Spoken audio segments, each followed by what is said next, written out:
आज लेक्चर 5 हमारा प्राकृतिक संपदा। तो प्राकृतिक संपदा कई सारे टॉपिक हम पहले पढ़ चुके हैं, जैसे मृदा के बारे में, जल के बारे में, वायु के बारे में।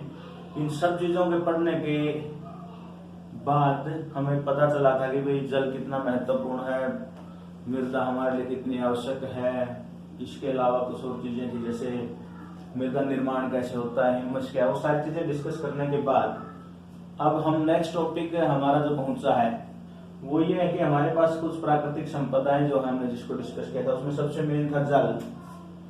तो हमें ये देखना है कि भाई जल जो प्रकृति के अंदर है वो इतना ही मेंटेन रहता है, जितना है उसकी मात्रा उतनी रहती है।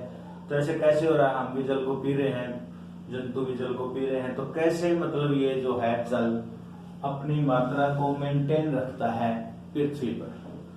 तो उसको हम पढ़ेंगे किसके माध्यम से, जल चक्र के माध्यम से।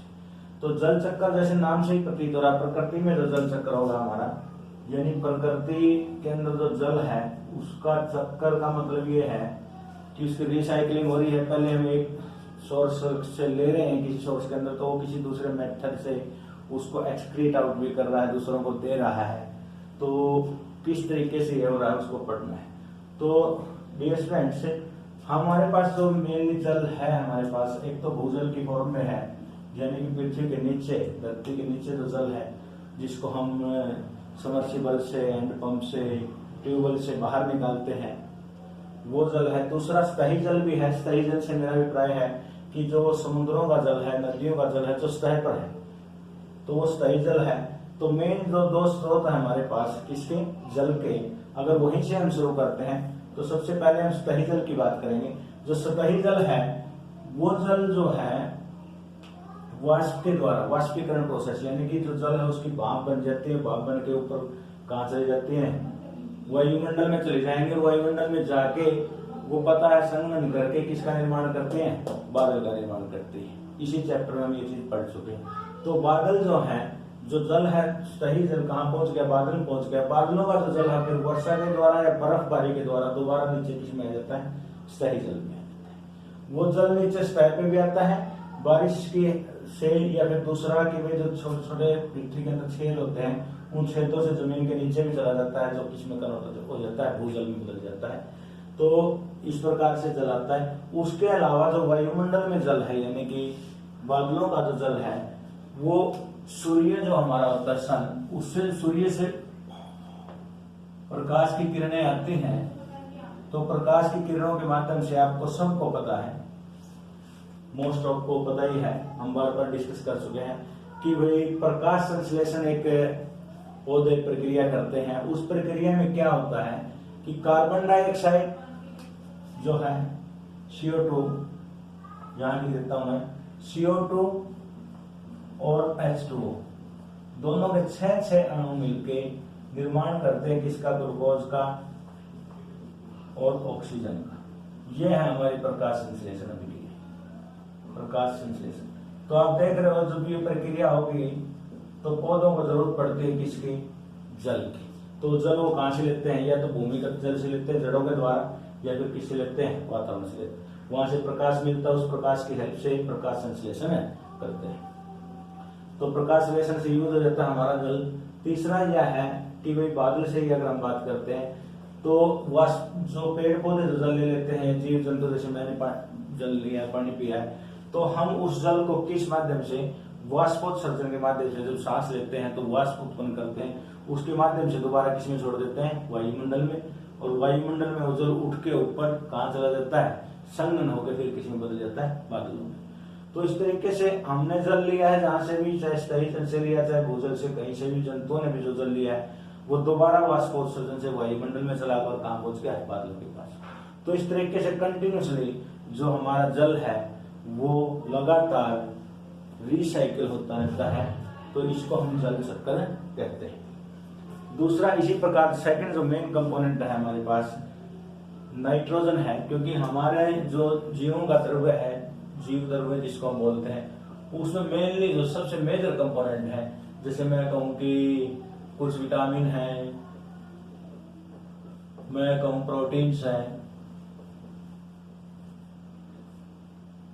मैं कहूँ डीएनए है, डीऑक्सीराइबोन्यूक्लिक अम्ल जिसको आप बोलते हैं, आरएनए है, यानी कि हमारा जो बॉडी मटेरियल है, जीव द्रव्य है, उसके अंदर सारे के सारे जो मेन जो कंपोनेंट्स हैं वो नाइट्रोजन से बने हैं। नाइट्रोजन पदार्थ उनको हमें बोल सकते हैं। ठीक है, तो वो सारी नाइट्रोजन जिससे द्रव्य बने हैं वो पदार्थ है वो हमें कहाँ से मिलती है? जैसे कि आप सब जानते हैं वायुमंडल में 78% जो है नाइट्रोजन है, वो 78% नाइट्रोजन है वो प्योर N2 की फॉर्म में हमें मिलती है। तो उससे किस प्रकार से यौगिक बनते हैं और दोबारा किस प्रकार उन्हीं यौगिकों से क्या बन जाती है? नाइट्रोजन बन जाती है, क्योंकि लगातार 78% ही है और 78% ही लगभग क्या रहती है? मेंटेन रहती है। तो उसको हम पढ़ेंगे जिसको हमने नाम दिया है नाइट्रोजन चक्र का। तो सबसे पहले मैं बात करता हूँ वायुमंडल में जो नाइट्रोजन है N2 78%, उसका सबसे इंपॉर्टेंट जो पार्ट है वो ये है कि नाइट्रोजन शीतलीकरण एक प्रोसेस है हमारे पास। नाइट्रोजन शीतलीकरण से मेरा अभिप्राय है जो वायुमंडल में वायु के अंदर जो नाइट्रोजन गैस है वो कुछ पार्टिकुलर रिएक्शंस बैक्टीरिया की हेल्प से करके नाइट्रोजन के इन्हीं यौगिकों में बदल जाती है। कहाँ? पेड़ पौधों में। यानी कि पेड़ पौधे वायुमंडल की नाइट्रोजन को अपने कुछ द्रव्य में बदल लेते हैं जिसमें हरे पौधों के जीव द्रव्य के नाम से हम जानते हैं। इस प्रोसेस को हम नाइट्रोजन शीतलीकरण बोलेंगे। क्या बोलेंगे? नाइट्रोजन शीतलीकरण। यहाँ जो एरो के बीच में मैंने लिखी है ये एक प्रक्रिया है जिस प्रक्रिया से जो बॉक्स में लिखा गया एक उत्पाद है वो उत्पन्न होता है। तो नाइट्रोजन शीतलीकरण एक प्रोसेस, एक प्रक्रिया है, उससे हरे पौधों के जीव द्रव्य बनते हैं। तो हरे पौधों के जीव द्रव्यों के अंदर जो नाइट्रोजन होती है वो कहाँ जाती है? हरे पौधों कौन खाते हैं? जीव जंतु खाते हैं। जीव जंतु में पशु भी आ गए, आम भी आ गए। भाई इतना डिफरेंस, हम फल खा लेते हैं, पशु जो हो क्या खा लेते हैं? पत्ते खा लेते हैं। लेकिन सारे हरे पौधों का जो द्रव्य है वो किस में कन्वर्ट होता है? जीव द्रव्य किसका? जंतुओं का। क्योंकि जो भी विटामिन प्रोटीन पेड़ पौधों से हम लेंगे वो सारा डाइजेस्ट होकर के हमारे विटामिन और प्रोटीन्स में बदल जाता है। तो उसको हम अब हमारा जीव यानी जंतुओं का जीव द्रव्य बोलते हैं। तो हरे पौधों का जीव द्रव्य देखो किस में कन्वर्ट हो गया? जंतुओं के जीव द्रव्य में। जंतु जो है, हम जो है फिर उस नाइट्रोजन का क्या यूज करते हैं? मोस्ट ऑफ नाइट्रोजन हमारी बिल्डिंग मटेरियल यानी बॉडी के बिल्डिंग में काम आती है। उसके अलावा जो नाइट्रोजन हमारे पास कंजप्शन नहीं होती है हम उसको एक्सक्रीट आउट करते हैं in the form of ammonia. जो उसका जो मेन सोर्स अमोनिया का, हम क्या करते हैं? स्टूल से या मतलब बाथरूम से उसको बाहर निकालते हैं। ऐसे ही मतलब पशु करते हैं, ऐसे हम करते हैं।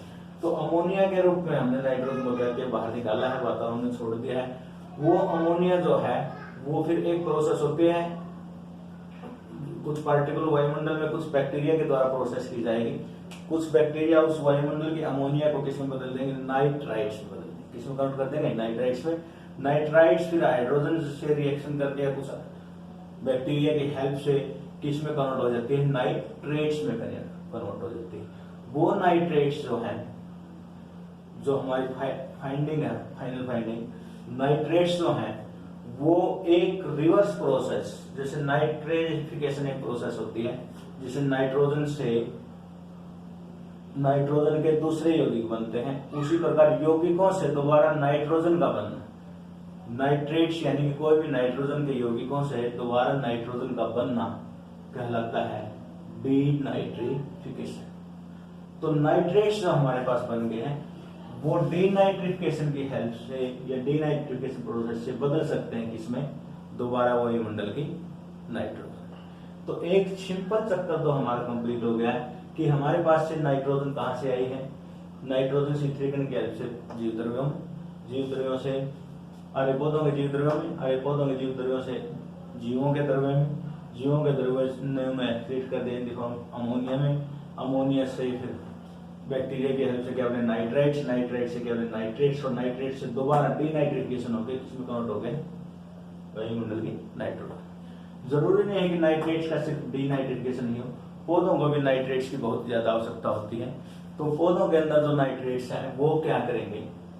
पौधों के जो नाइट्रेट्स हैं, पौधे नाइट्रेट्स को ग्रहण करेंगे, उससे हमारी जो जनरली उनको जो रिक्वायरमेंट है उनके विटामिन, प्रोटीन्स, अमीनो एमल्स, जिसको मेनली अमीनो एसिड भी बोलते हैं, अमीनो एसिड, उन सब का निर्माण होता है।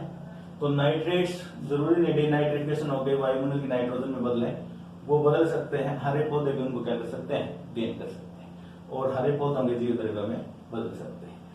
तो ये हमारा एक सिंपल कंप्लीट हुआ है चक्कर, जिससे कि हमारी वायुमंडल की नाइट्रोजन किस में आई थी, हरे पौधों में आई थी। जरूरी नहीं हरे पौधों से ही वायुमंडल की नाइट्रोजन का शीतलीकरण हो, दूसरा औद्योगिक शीतलीकरण भी एक वायुमंडल की नाइट्रोजन का अलग मेथड है।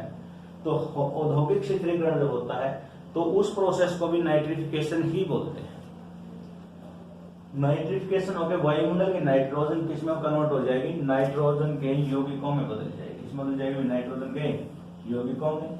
वो क्या है, वायुमंडलीय और औद्योगिक शीतलीकरण हो सकता है। वायुमंडलीय और औद्योगिक शीतलीकरण मतलब वायुमंडल में के अंदर भी कुछ बैक्टीरिया की हेल्प से वो नाइट्रेट्स में बदल सकती है, या उद्योगों में भी बहुत सारी ऐसी टेक्निक्स हैं जिसमें वायुमंडल की नाइट्रोजन को बहुत सारी ऐसी मतलब प्रक्रियाएं होती हैं, मतलब ऐसी रिएक्शंस होती हैं, अलग अलग फैक्ट्रियों में अलग अलग प्रकार के प्रोडक्ट्स जो बनते हैं, तो उन फैक्ट्रियों से भी वायुमंडल की नाइट्रोजन यूज हो जाती है और यूज होकर किसमें कन्वर्ट हो जाती है, नाइट्रेट्स में। तो यानी कि नाइट्रिफिकेशन वायुमंडल या औद्योगिक नाइट्रिफिकेशन जब होगी, उससे भी क्या बनेंगे, सीधे नाइट्रेट्स बनेंगे। नाइट्रेट्स फिर वही बात है, दोबारा डीनाइट्रिफिकेशन होगी, किसमें कन्वर्ट हो सकते हैं, नाइट्रोजन में भी कन्वर्ट हो सकते हैं, और उसके अलावा क्या कर सकते हैं, पेड़ पौधे उनको टेक ओवर कर सकते हैं। तो यहाँ से जो वायुमंडल की नाइट्रोजन है उसके जो शीतलीकरण है उसके दो ही मेथड है हमारे पास। एक तो पेड़ पौधे उसको स्थिर करते हैं, दूसरा वायुमंडलीय या औद्योगिक शीतलीकरण।